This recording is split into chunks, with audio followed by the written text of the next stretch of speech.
Hello, this is the final exam review. So as a reminder, the final exam will be on December 6th. It's open all day, but once you start it, you have a 2-hour time limit. You'll have to answer 20 questions. And the test is on Pearson, where you took the previous tests and your homework. So today we will just go over review questions that are similar to the final exam questions, just with different numbers.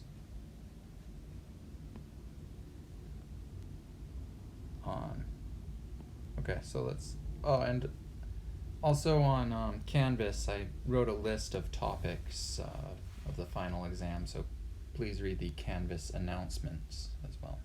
And now I think we are ready to begin this review. So the first question, let's consider these 2 points and find the slope of the line that connects the 2 points. So we do have a formula for this. It's m as the change in y over the change in x, where you can think of this number as x1, this number is y1, this number is x2, this number is y2. So plugging into the formula, we have -1 minus 1 over 3 minus 3, -2 over 0. Well, having a 0 on the bottom means the whole thing is undefined. That's okay, you can have an undefined slope. That just means the line is a vertical line. So your slope is either going to equal a number or it will be undefined. Okay, moving on to another example. We're given this function and we want to find the zeros and the multiplicity of the zeros. Well, to find the zeros, you just set the whole thing equal to 0 and then solve for the x. So clearly if you plug in -1, if you plug in +1, it will equal 0 because -1 plus 1 equals 0, or 1 minus 1 equals 0. So if you plug in a 1, you will get 0 as the output. And the multiplicity is just given by this exponent here. So you plug 1 into this factor and it makes the whole thing equal 0. So you look at the exponent of that factor, and that is what we call the multiplicity. So corresponding to the x equals 1, we have a multiplicity of 2. Okay, now if we plug in -2, the whole thing will equal 0. But here the multiplicity is just 1. There is no exponent, which just means there's an exponent of 1. Okay. Okay, now let's solve this linear equation. How we do that is we just put everything with x on one side of the equation, put everything without an x on the other side. So here we get x equals -3.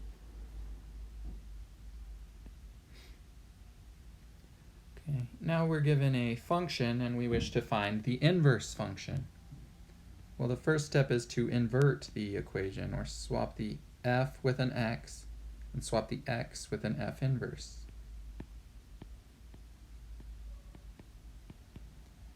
Okay, so I swapped instead of writing an f, I wrote an x. Instead of writing an x, I wrote an f inverse. I swapped the inputs and outputs. That's what inverting means.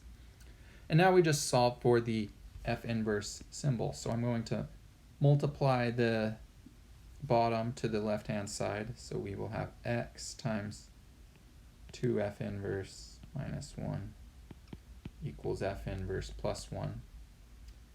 Okay, and then we can multiply the left-hand side out, giving us 2x f inverse minus x equals f inverse plus 1.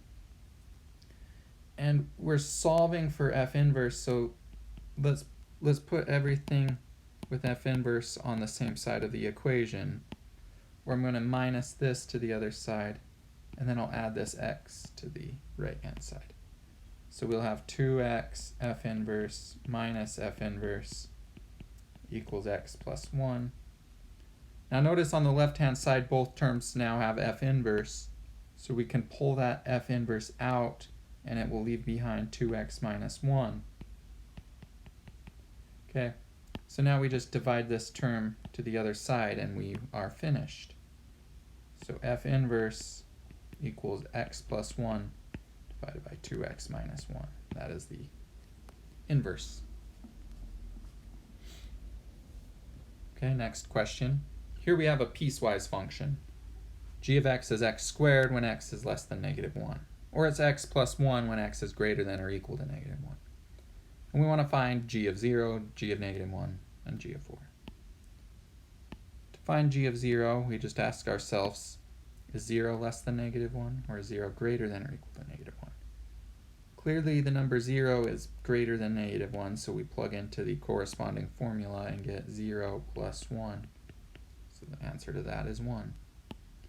Okay, if we plug in negative 1, well, negative 1 fails the top condition, but negative 1 is greater than or equal to negative 1, so negative 1 passes this requirement, so therefore we plug in negative 1 to the corresponding equation, get negative 1 plus 1 equals 0.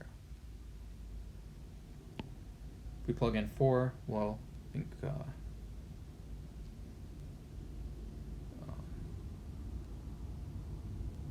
plug in 4, we would get that 4 is greater than negative 1, so we have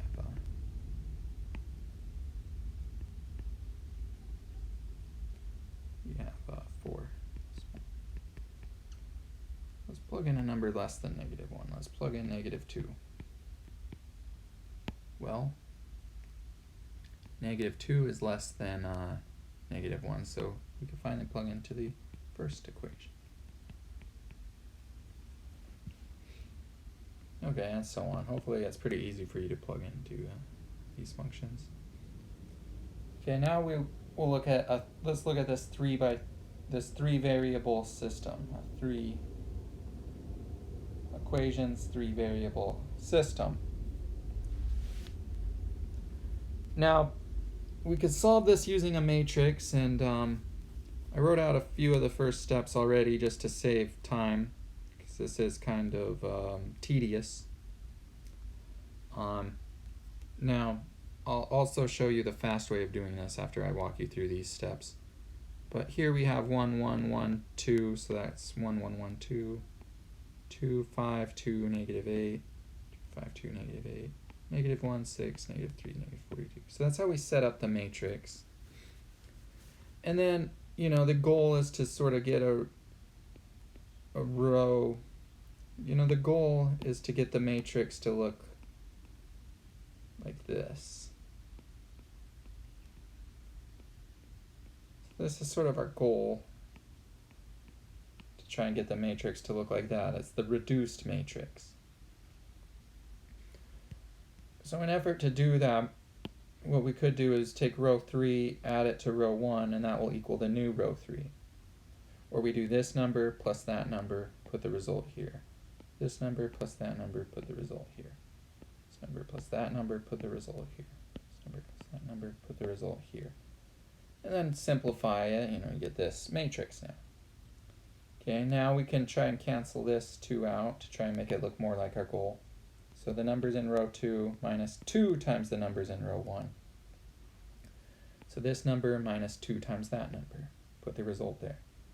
This number minus 2 times that number, put the result here. This minus 2 times that, put the result here. This minus 2 times that, put the result here. Then clean it up, we get this. Okay, so it's looking good. Notice we could divide 3 throughout row 2, and then we get 0, 1, 0, minus 4. Now what this row tells us is that y equals negative 4. So we no longer even have to use a matrix. We know y equals negative 4. And so now we could say write row 3 as an equation. That's telling us 7y minus 2z equals negative 40. And if you plug in the y equals negative 4 into this equation,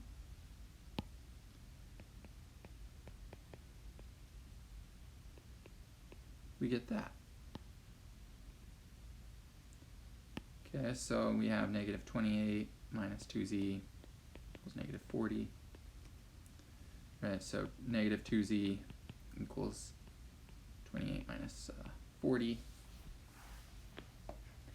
Okay, so now we could solve for z.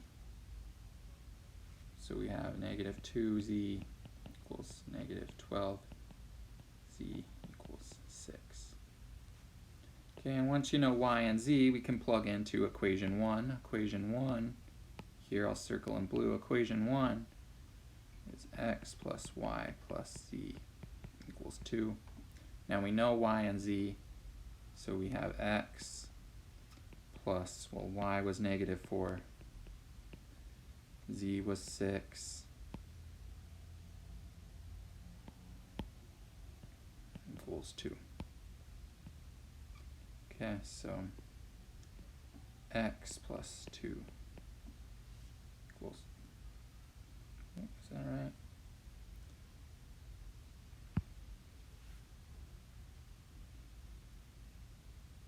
Make a mistake here, let's see, negative.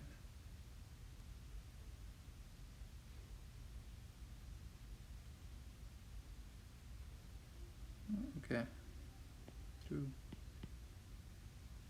x is 0. Okay, so that's the way to do it. We got x was 0, y was minus 4, and z was 6.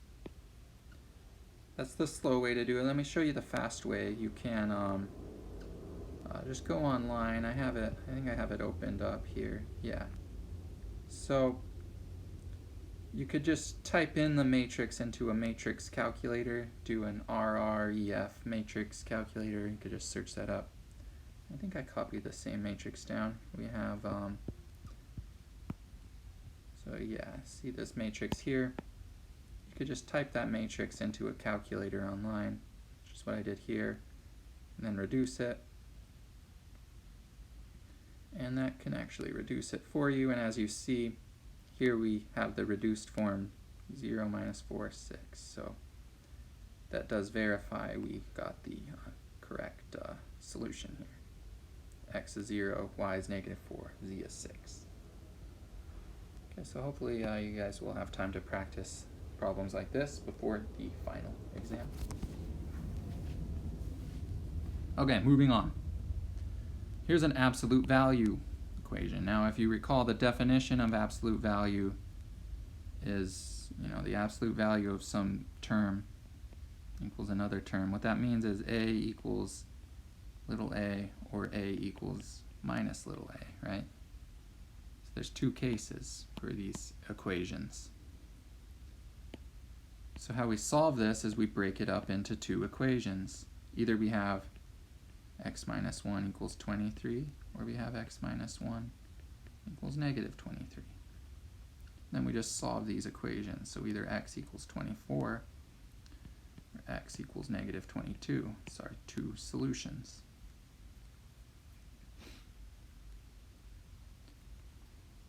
Okay, next problem. Next problem here, this example, we have a logarithmic expression here. Log of 0.01 equals negative 3. If we convert that to an exponential equation, we have to remember if we do not write a base, we really mean base 10. But we often do not write the base 10 because it's so common. Okay, so a log and a base, plug in a number and it equals another number. No, I used b twice. That's equivalent to the base raised to the exponent equals a. Right, so if we convert this into an exponential, we have base 10, because if we don't write a base, we just mean base 10. Base 10 to the minus 3 equals 0.01. Okay, so these are equivalent expressions.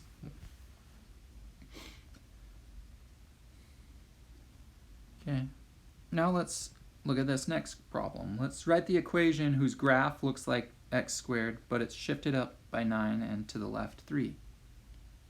Well, if we do x squared plus 9, that will shift it up 9. Okay, that shifts up by 9.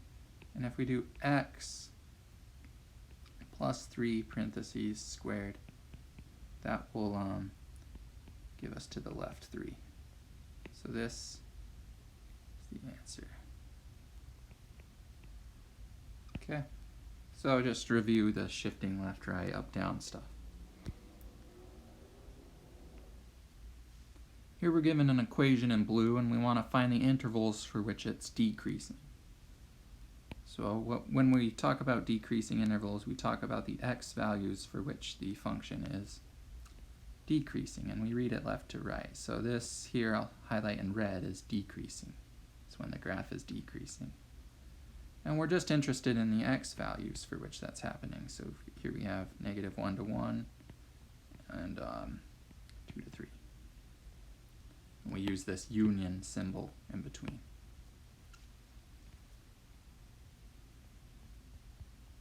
Okay, now let's practice a composite function problem. So if we wish to find g of f, that just means we plug in the function into the other function. So we are going to plug in the square root function into the square function. And in fact, let me color code this just so it will be a little more clear. So let me do f in blue, and I'll do g in red. Okay. So if we're doing g of f, that means is we have g on the outside, and the inside we plug in f. Okay, so our outer function is g, and we're just plugging in the square root of x. So the outer function, we just square something, right? G of x equals something squared, but what we're plugging in is square root of x. Here they cancel out. The answer is x. Okay, we're also asked to find the domain. But be careful. Don't just look at the domain of this result out of context, because if you're looking at this x out of context, you could plug anything you want into it. But since it was a composite function to begin with, we do have a restriction. Right? The domain of our inner function was just x greater than or equal to 0. Or the domain of f was numbers greater than or equal to 0. Because when we're dealing with functions, we just plug in real numbers. We can't plug in a negative into the square root in this class when we are dealing with functions. So the domain of a composite function is the domain, it's the domain of this with the added restriction of the domain of your inside function. So you look at the domain of this, you look at the domain of x, and you find the overlap. So our domain here will have to be right, the domain of the composite function. Let me write that down. I don't really have enough space, do I? Let's move this down a little bit. Okay. The domain of g of f is equal to the x that's in the domain of f such that f of x is in the domain of g. Okay. So the numbers that are in the domain of the inner function such that the output will be in the domain of the outer function. The outer function's domain is all numbers, so that's nice. It's easy to work with. So here we're dealing with the numbers greater than or equal to 0 such that the output is in all real numbers. So that's pretty easy. The answer here will just be 0 to infinity. So just be careful with domains on these composite functions. Okay. Here we just have a quadratic equation and we are asked to solve for it. And we do have a formula. So we plug into the formula x equals negative b plus or minus the square root b squared minus 4 2a c all over 2a all over 2a. Sorry. And yeah, it is negative 3 squared, but the negative would cancel, but I just won't skip that step, it's okay. So we have 3 plus or minus square root of 9 minus 16 all over 4. Okay, so we are almost done. We will get a complex number though, but that's okay. So we have 3 plus or minus square root negative 7, and it's all over 4.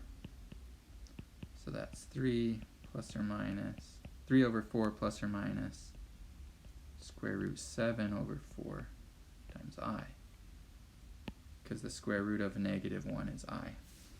So there is our answer. Whereas if we put it in a list, 3 over 4 plus 7, root 7 over 4i, or 3 over 4 minus root 7 over 4i. Okay.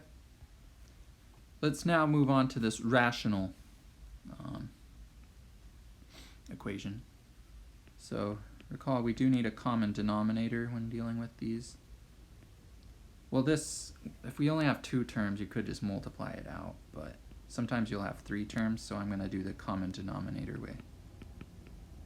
The common denominator way is when we need the same thing on the bottom for both terms. Okay, so all I've done so far is just put everything on one side of the equation, and then I factored this. Okay, that's all I've done so far. Now, to get a common denominator, I'm going to have to multiply x plus 1 to the top and bottom of the first term. That gives me 2x times x plus 1 all over the common denominator minus 4. Okay, so now that we have a common bottom, we could just write this as one term.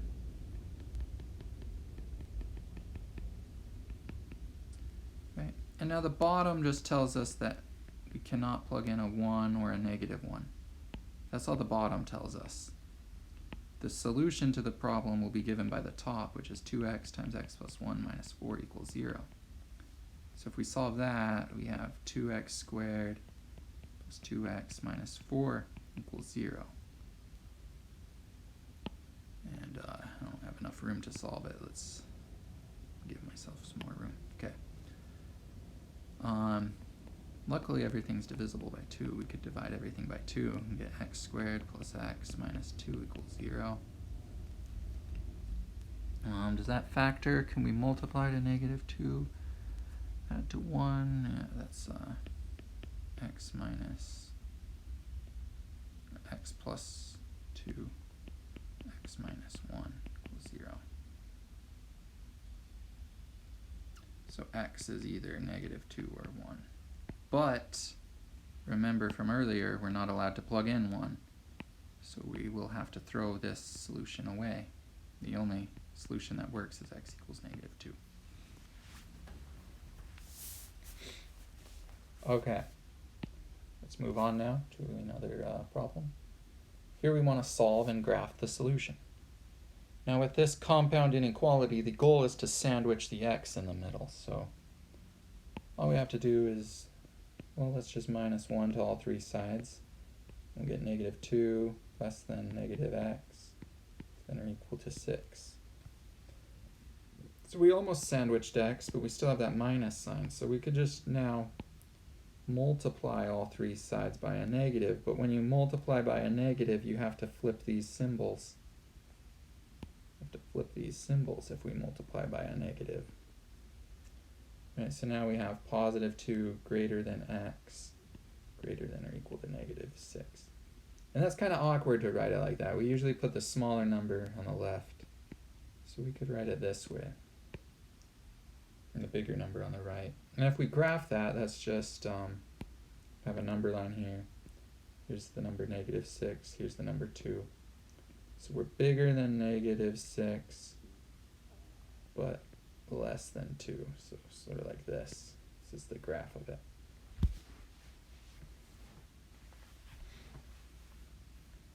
Okay, we'll move on now. Here we have a logarithmic equation. And remember, if you add two logs, it's the same as the log of the product.